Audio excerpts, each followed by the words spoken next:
దేవుని ఉన్నతమైన నామానికి మహిమ కలుగును గాక. ఈరోజు దైవ ధ్యానం కొరకు ఆదికాండం 12వ అధ్యాయం. అబ్రహాం దేవుని దృష్టిలో పడ్డాడు.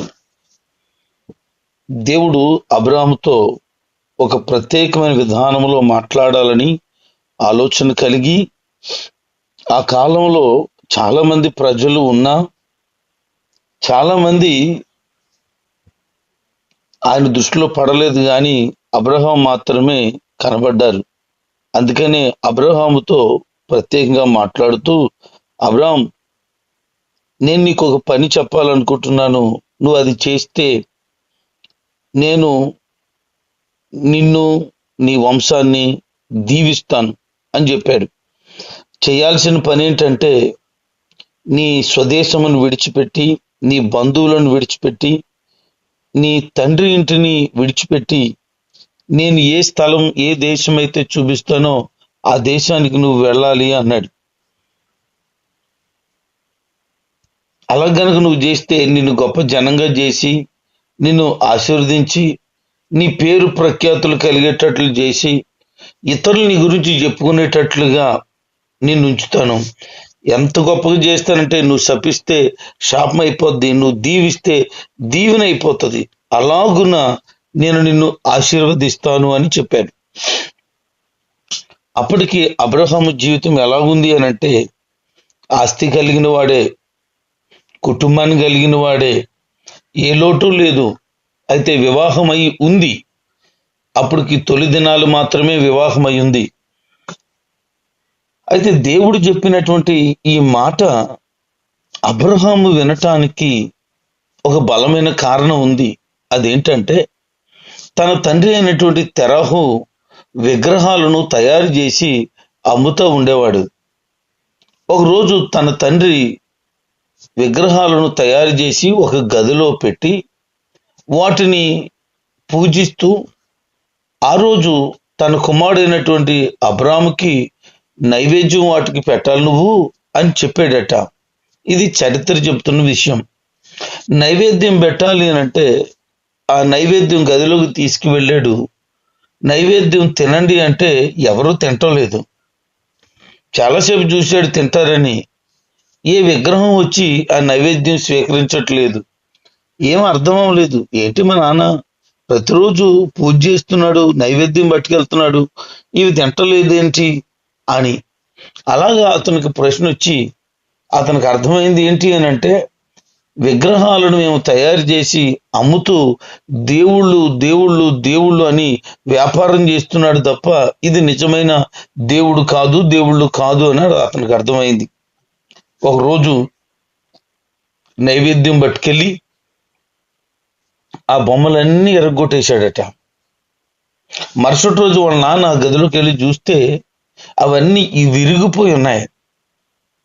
అబ్రహాముని పిలిచి, ఏంటి నాయన, ఏం జరిగింది, ఇది ఏంటి ఇలాగంటే, నైవేద్యం పెట్టాను, తినడానికి అందరూ కొట్టుకొని చచ్చిపోయినట్టుకున్నారు అని.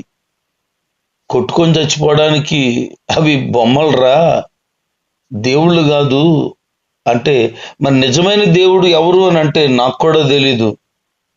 నేను బొమ్మలు తయారు చేసి మన బ్రతుకుదరి కోసం అమ్ముతున్నాను, ఇదే సంగతి, నిజమైన దేవుడు ఎవరో తెలీదు అని. తన హృదయాంతరంగాల్లో ఒక ఆశ మొదలైంది. అసలు దేవుడు ఉన్నాడా? ఉన్నాడు. అయితే ఆ దేవుడు ఎవరు? ఆ దేవుడు ఉంటే నాతో మాట్లాడాలని ఒక ఆశ కలిగి ఉన్నాడు. ఎప్పుడైనా సరే దేవుడితో మాట్లాడాలని, దేవుడు నాతో మాట్లాడాలని ఆశ కలిగి ఉంటే ఖచ్చితంగా ఆ సత్యాన్వేషణ కలిగిన వ్యక్తిని దేవుడు దర్శిస్తాడు, ఆయన మాట్లాడతాడు. అలాగున ఈ లోక చరిత్రలో అనేక మంది భక్తులు దేవుణ్ణి కలుసుకున్నారు, దేవుని స్వరాన్ని విన్నారు, దేవుని ప్రత్యక్షతను చూశారు, ఆయన కొరకు బ్రతికారు, ఆయన కోసమే చనిపోయారు. అలాంటి భక్తులు అనేక మంది ఉన్నారు. ఈ రోజున నీవు కూడా దేవుణ్ణి తెలుసుకోవాలనే ఆశలో ఏదో రోజు దేవుడి గురించి ఆశ కలిగి ఉండిన దాన్ని బట్టి ఆయన నిన్ను కలుసుకొని నీతో మాట్లాడాడు. ఆ గొప్ప ఆనందం, నిజమైన దేవుడు ఎవరో తెలుసుకోగలిగిన ధన్యత నీకు కలిగింది. అయితే అబ్రహామును ప్రభు పిలిచాడు, అబ్రహాం, నేనే నిజమైన దేవుణ్ణి, నీతో చెప్తున్నాను, నువ్వు ఈ స్థలాన్ని, ఈ ప్రజలను అందరినీ విడిచిపెట్టి వెళ్ళాలి అని.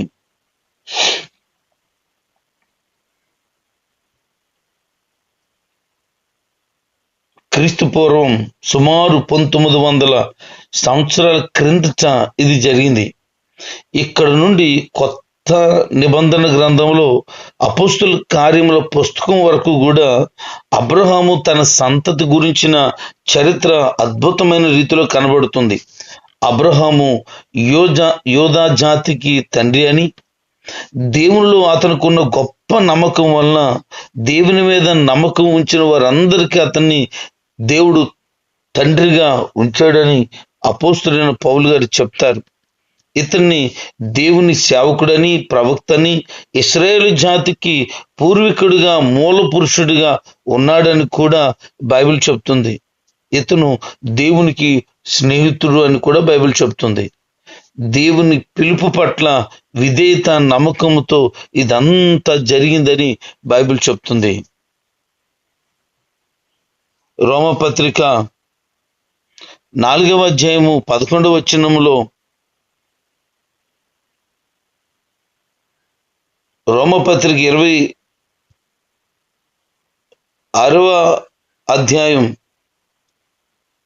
24వ వచనం ఆదికాండంలోను, 20 అధ్యాయం 7వ వచనం ఆదికాండంలోను, యెషయా గ్రంథం 51:2లోను, రోమ 4:1లోను ఈ విషయాలన్నీ కూడా పొందుపరచడం జరిగింది. దేవుని యొక్క ఉద్దేశం ఏంటి అంటే, అతను ఒక గొప్ప జనముగా చేయాలని, దీవెనలు అనుగ్రహించాలని. చాలా మంది ఏమనుకుంటారంటే, దీవెనలు అంటే ఇహ సంబంధమైనవి కావచ్చు, లేకపోతే ఆత్మ సంబంధమైనవైనా కావచ్చు. ఆత్మ సంబంధమైన దీవెనలు భౌతిక దీవెనల కంటే ఎన్నో రెట్లు ప్రాముఖ్యమైనవి, అవి శాశ్వతమైనవి. చాలా మంది ఈ లోక సంబంధమైన దీవెనల కొరకు ఆశపడతారు, ప్రార్థిస్తారు, దేవా నన్ను దీవించు అంటారు. ఇది భౌతికమైనటువంటి దీవెనలు. కానీ ఆత్మ సంబంధమైన, పర సంబంధమైన దీవెనల కొరకు మనం ఎదురు చూడగలిగితే ఎంత ధన్యతగా ఉంటుంది. మనము దీవించబడడం గొప్ప ఏం కాదు, కానీ ఇతరులకు దీవెనకరంగా మారడం అది నిజమైన గొప్ప. అందుకని దేవుడు అబ్రహాముతో చెప్తున్నాడు, నువ్వు ఇతరులకు దీవెనకరంగా ఉంటావు అని.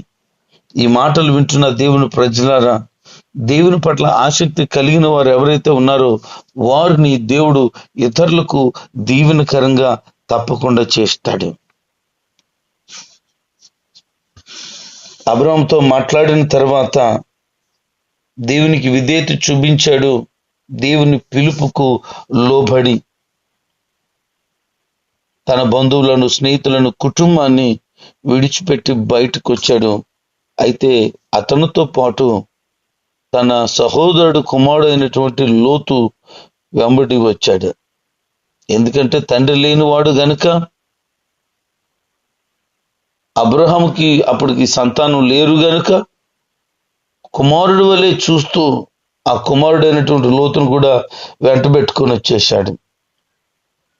అబ్రహాము ఆరాన్ నుండి బయలుదేరినప్పుడు అప్పుడు అతనికి వయసు 75 సంవత్సరాలు.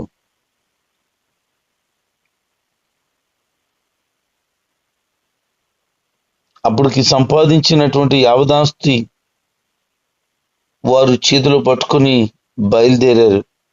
అప్పుడుండేటువంటి ఆస్తి ఏంటంటే గొర్రెలు, పశువులు, మేకలు, ఒంట్లు, గాడిదలు. ఇది వారు సంపాదించుకున్న ఆస్తి. ఈ ఆస్తిని అతను పట్టుకుని బయలుదేరాడు.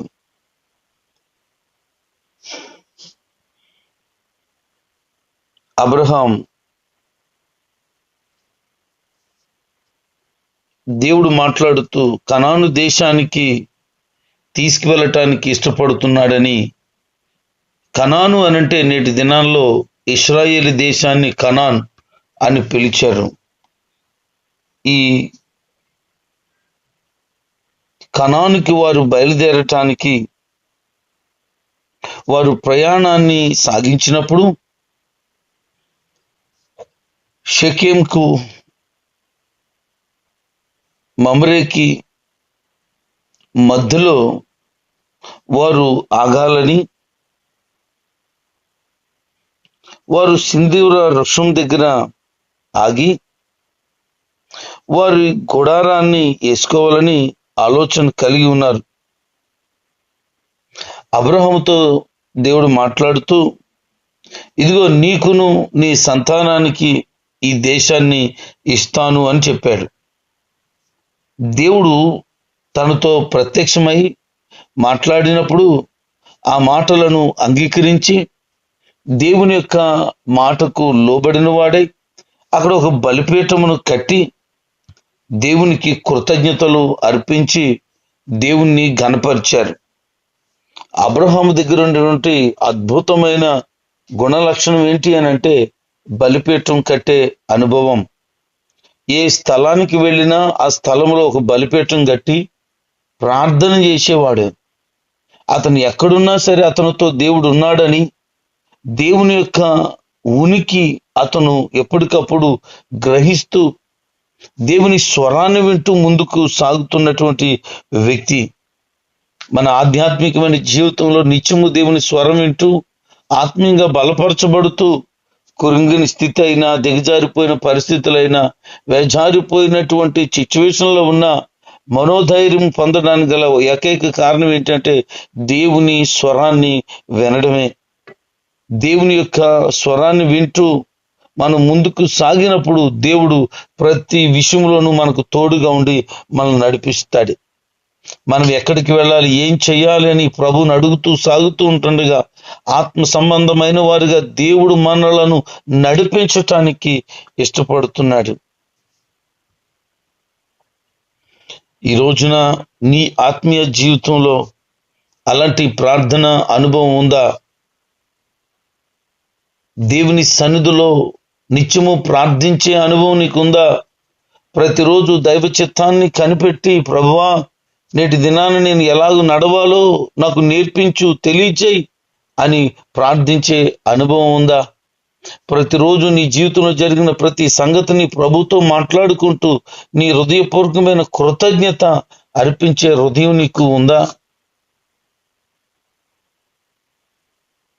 అబ్రహాము ప్రయాణం చేస్తూ ఉన్నాడు. దక్షిణ దిక్కుకు వచ్చాడట. అంటే నెగెవ్ అనేటువంటి ప్రాంతం, కనానుకు దక్షిణానున్న ఎడారి వంటి ప్రాంతం అది. ఆ ఎడారి ప్రాంతానికి వచ్చినప్పుడు భయంకరమైన కరువు వచ్చింది. అది ఎంత కరువు అని అంటే అక్కడ ఉండడానికి వీలు కాలేనంత కరువు.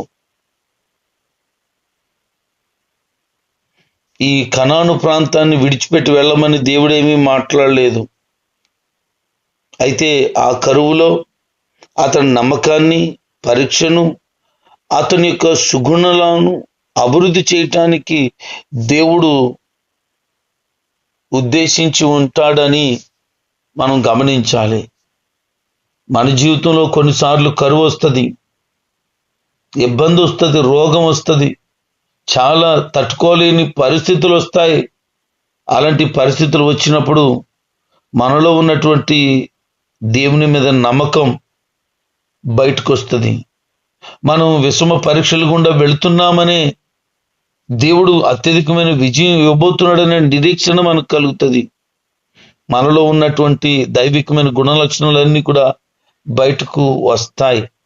మనం గమనించాల్సింది ఏంటి అని అంటే మన జీవితంలో వస్తున్నటువంటి కరువు మనల్ని బాధ పెట్టడానికి గాక దేవునికి దగ్గర చేయటానికే అని నమ్మాలి.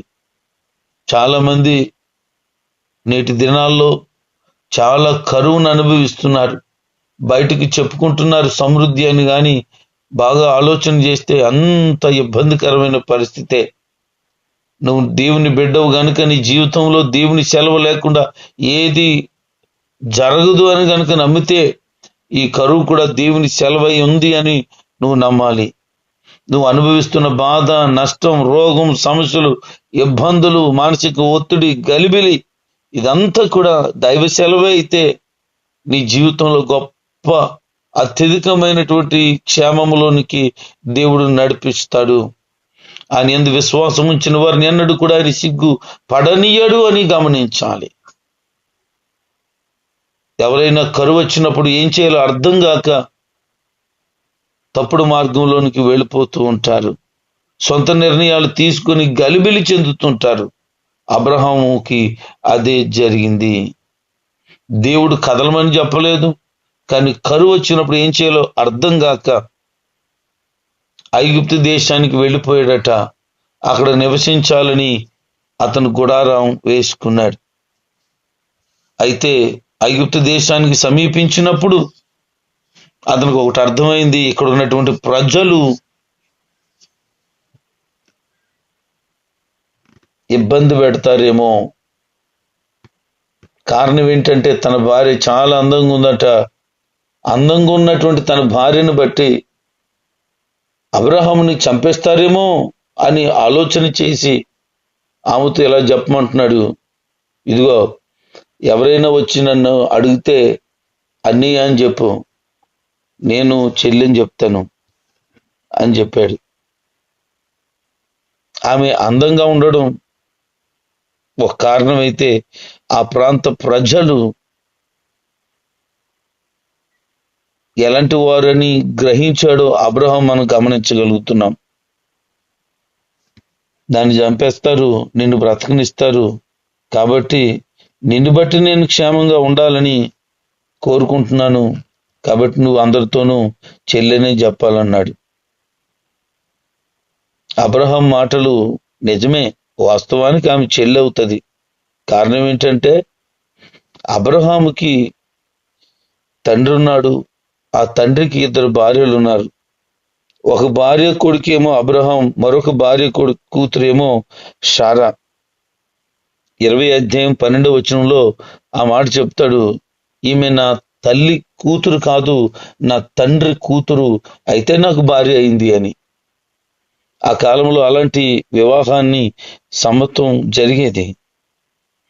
దేవుడు అబ్రహామును పిలవక ముందే, అంటే కల్దీ దేశంలో ఊరు అనేటువంటి ప్రాంతంలో ఉన్నప్పుడే అబ్రహాంకి వివాహం జరిగింది. ఆ కాలంలో దేవుడు ఇలాగ సన్నిహిత బంధువుల మధ్య వివాహాలను నిషేధించాడు. అది ఎప్పుడు తర్వాత కాలంలో, ఎందుకంటే వీళ్ళు క్రీస్తుని ఎరగని వారు. అప్పుడు ఈజిప్టు రాజు అబ్రహామును గౌరవించాడట. కారణం ఏంటంటే ఐగుప్తీయులు షారాను చూసి రాజు దగ్గరికి వెళ్ళి అబ్రహాం చెల్లెలు చాలా అందంగా ఉందని పొగిడారు. ఆహా, అంత అందంగా ఉంటే అతని దగ్గర ఎందుకు, పెళ్ళి అవ్వలేదు కనుక కోటలోకి తీసుకొచ్చే రాణిగా చూసుకుందాం అని చెప్పేసి కబురు పంపించాడు. కారణం ఏంటో తెలుసా? ఈజిప్టు రాజుని అబ్రహాం మోసగించాలని చూశాడు. అబద్ధం ఆడి అతను మోసగించాలని చూశాడు. దేవుడికి నచ్చని పాపంలో ఇదొకటి. బైబిల్లో దేవుని ప్రజలను పాపాలను తప్పుదారి పట్టించిన సంగతి కప్పుపుచ్చే ప్రయత్నం చేయొచ్చు. మనుషులందరిది పాప స్వభావమే, అందరం పాపం చేసిన వారని గమనించాలి. అబద్ధం ఆడలేదు, కానీ భార్య కదా కప్పుపుచ్చాడు. వాస్తవానికి చెల్లె, కానీ భార్య కదా, చెప్పాల్సింది చెల్లెని కాదు భార్య అని చెప్పాలి, కానీ అతను భార్య అని చెప్పలేదు. అంటే ఐగుప్తు రాజును మోసం చేశాడు.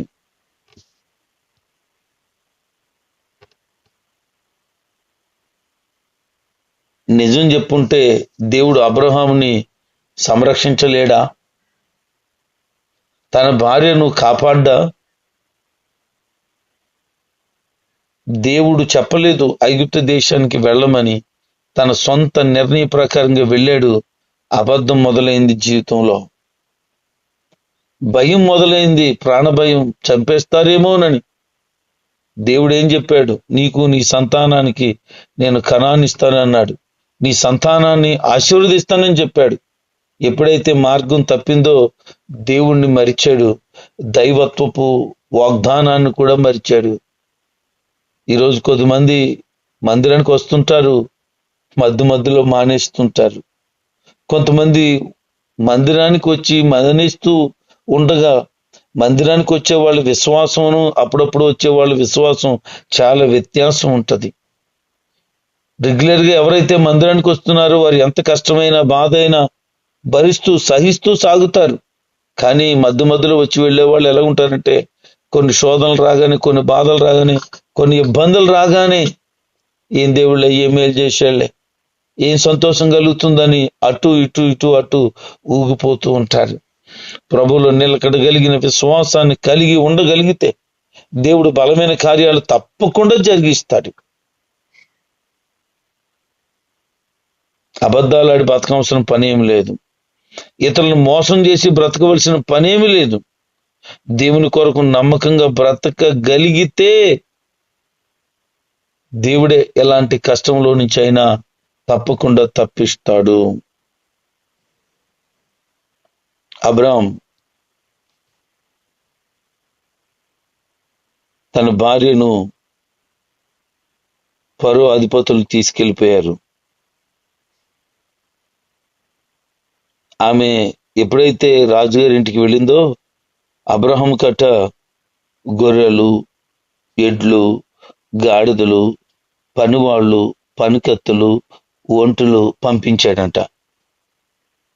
రాజుగారు అబ్రహాం చెల్లెల్ని తీసుకెళ్ళిపోయి అబ్రహాం గారికి గిఫ్ట్లు ఇచ్చాడు. మీ చెల్లిని నాకు ఇచ్చేవి గనక ఈ బహుమానాలన్నీ నువ్వు తీసుకో అని చెప్పి గొర్రెలు, ఎడ్లు, గాడిదలు, ఒంట్లు, పనుల్ని, పనికత్తుల్ని ఇచ్చాడట. అయితే అబ్రహాం భార్య అయినటువంటి శారా ఎప్పుడైతే ఐగుప్తు యొక్క రాజుగారి ఇంటికి చేరిందో, అబ్రహాము దేవుడు చొరవ తీసుకోవడం ప్రారంభించాడు. తప్పు అబ్రహాముదే అయినా దేవుడు అతని వివాహ విషయంలో తనని కాపాడడానికి, భద్రపరచడానికి ఇష్టపడుతున్నాడని మనం గమనించాలి. ఎందుకంటే అబ్రహాము శారాలపై దేవుని అపారమైన ప్రణాళిక ఉంది. రాబోయే దినాల్లో వారు అందరికీ మాదిరికరమైన కుటుంబంగా ఉండాలనేది దేవుని ఉద్దేశం. అందుకనే వారిని పాపములో పడిపోకుండానట్లుగా తప్పించడానికి దేవుడు చొరవ తీసుకున్నాడు. ఐగుప్తుల మధ్యలో రోగాలను దేవుడు పుట్టించాడు. దేవుడు అనుమతితో కొన్ని రోగాలు వస్తాయి. అలాంటి భయంకరమైన మహావేదనలు వాళ్ళకి కలిగాయట. వాళ్ళకి అర్థమైపోయింది, ఈమె వచ్చిన తర్వాత నుంచి మా పరిస్థితి ఎలా ఉంది, దీని అంతటికీ కారణం ఈ శారానే అని అర్థమయ్యి అబ్రహామును పిలిపించి విషయమంతా కూడా తెలియజేశాడు. ఇదిగో మాకు ఇలాంటి బాధ వేదనలు కలుగుతున్నాయి, ఈ పరిస్థితి నీ భార్య వలన వచ్చింది, నువ్వు నీ చెల్లెలని చెప్పినందువల్లే వచ్చింది అని. ఒక వ్యక్తి పాపం చేస్తే ఆ పాపం ఇతరుల మీద కూడా ప్రభావం చూపుతుందని మనం అర్థం చేసుకోవాలి. అబ్రహాం చేసిన పాపం ఏంటంటే, భార్యను చెల్లి అని చెప్పి ఐగుప్తు రాజును మోసగించాలని చూశాడు. చచ్చిపోతానేమోనని భయంతో చేశాడు ఈ పని.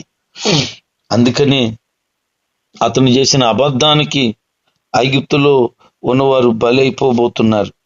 ఈరోజు మనం గమనించాలి, అలాంటి పరిస్థితులలో కూడా దేవుడే చొరవ తీసుకొని అబ్రహాం భార్య అయిన శారాను ముట్టుకోకుండా చేసి ఫరో ఇంటిని కాపాడి మరలా అబ్రహాం దగ్గరికి తన భార్యను తీసుకొచ్చి ఆ కుటుంబాన్ని కట్టి వాళ్ళు ఏమై ఉన్నారో ఆ ఐగుప్తులకి తెలిసేటట్లు చేశాడు. ఐగుప్తులందరి గురించి ఫరో ఏం చెప్పాడంటే, ఇదిగో వాళ్ళు భార్య భర్తలు, వారిని ఎవరిని ముట్టుకోవద్దు, వారి దగ్గరికి ఎవరు వెళ్ళవద్దు అని చెప్పి తన భార్య అయినటువంటి అబ్రహాము నువ్వు కూడా బయటికి వెళ్ళిపోండి, మా దేశంలో ఉండొద్దు అని చెప్పేసి అతను కలిగిన అంతటిని బట్టి బయటికి పంపించేశాడట. ఎందుకంటే ఇలాంటి వారి వలన మా దేశంలో ఇలాంటి పరిస్థితి వాటిల్లిందని. ఆత్మ సంబంధం విషయాన్ని మనం గమనిస్తే దేవుడు వారిని తప్పించాడు, దేవుడు వారిని రక్షించాడు. అబద్ధ పరిస్థితే కలిగినా, మోసకరమైన పరిస్థితులకు వెళ్ళినా దేవుడు ఆ కుటుంబం పట్ల ఉంచిన ప్రణాళికను బట్టి దేవుడు తప్పించాడు. ఈరోజు నిన్ను, నీ కుటుంబాన్ని దేవుని ప్రణాళికలో ఉంచాడని గమనించి దేవుడు నిన్ను, నీ కుటుంబాన్ని తప్పకుండా కాపాడుతాడు, తప్పకుండా సంరక్షిస్తాడు. కీడులో కూడా నీకు మేలు కలిగేటట్లే చేస్తాడు. అట్టి పరిస్థితులు దేవుడు అందరికీ అనుగ్రహించును గాక. ఆమేన్.